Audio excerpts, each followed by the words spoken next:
How's it going, everyone? Michael Blake here, coming at you with another take. In this video, I'm going to get into why I think two movies, Batman v Superman: Dawn of Justice and Star Wars: The Last Jedi, are actually more similar than some would like to admit, and why they divided their respective fandoms, and why I think that's bad for the sake of creativity in the movie industry. But before I get started, please consider hitting that thumbs up button. And while you're at it, I would greatly appreciate it if you would hit that big red subscribe button. It would mean a lot, as I truly value your support. With that out of the way, let's get this party started. Let me point out first that I am not a fan of The Last Jedi. And quite frankly, I think the movie is a warm bag of turds in regards to its storytelling. But I do think that it's a visually stunning film with some solid action throughout. I am, however, a big fan of Batman v Superman: Dawn of Justice, and think that it is one of the most underrated films, not just comic book films, of all time. However, I will attempt to be as unbiased and respectful as possible when it comes to The Last Jedi, out of respect for my viewers. So how is it that these two movies managed to divide their fandoms? Well, the answer really isn't all that complicated.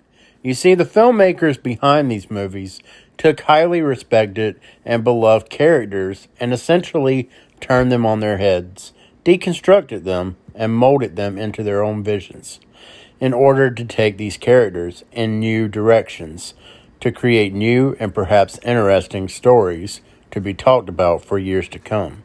Little did they know, however, that the audience would be divided over these ideas. And of course, a lot of that has to do with the attachment to the source material. In regards to Batman v Superman, it was a case of how dare you not make Superman the ultimate patriotic truth, justice, and the American way Boy Scout. How dare you make him so sad and mopey? Or in the case of Batman, how dare you make him break his no-kill rule? How dare you turn Batman into a cold-blooded murderer?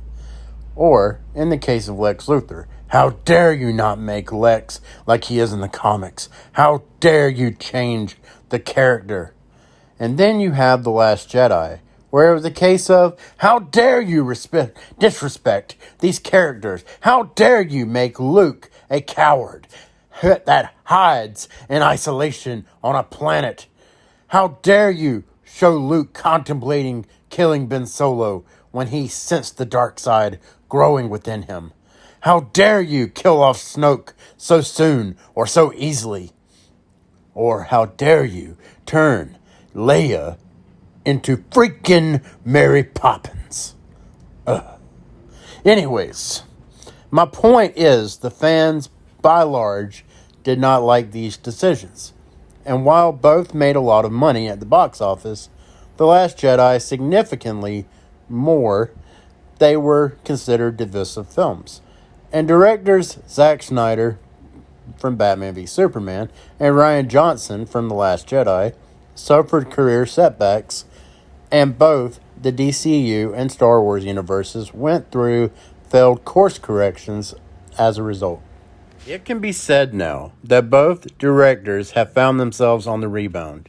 Rian Johnson's directed and wrote the critically and audience well-received Knives Out, and Zack Snyder is finally getting to release his once believed by many to be fabled cut of Justice League, which will be significantly different from the hack job version we saw in 2017 that was helmed by Joss Whedon when Zack Snyder departed due to his daughter's untimely passing.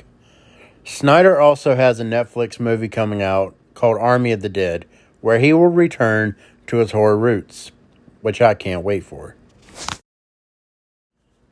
These two movies, Batman v Superman and The Last Jedi, are definitely examples of fan entitlement. Now hear me out. I know some of you do not like that term. I don't either. But it is what it is. But hear me out. We as fans all have love for these characters. We grew up idolizing, you know what I mean? But some seem to lack the ability or willingness to accept new versions, which is unfortunate Because how are these characters, whether we're talking DC or Star Wars, supposed to grow and last well into the future if we hold on to the past so tightly?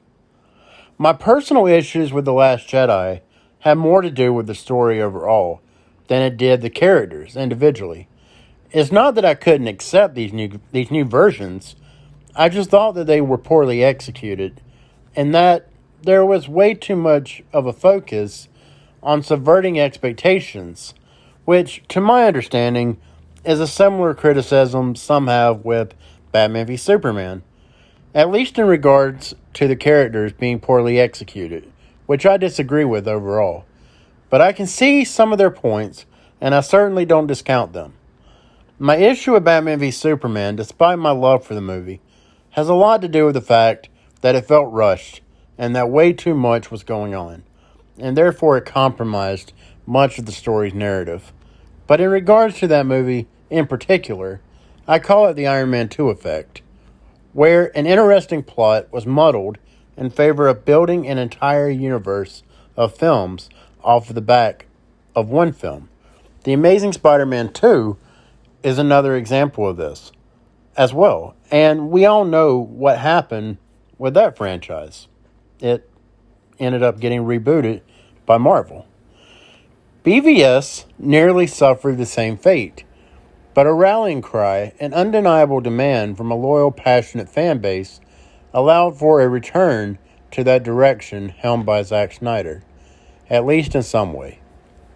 The Last Jedi, however, led to a movie that, much like the theatrical version of Justice League, or should I say, Justice League, if you will, where the studios were more concerned with fan service than they were with actually making good movies, thus losing many passionate fans of The Last Jedi and BVS respectively, in order to create movies designed to cater to casual audiences.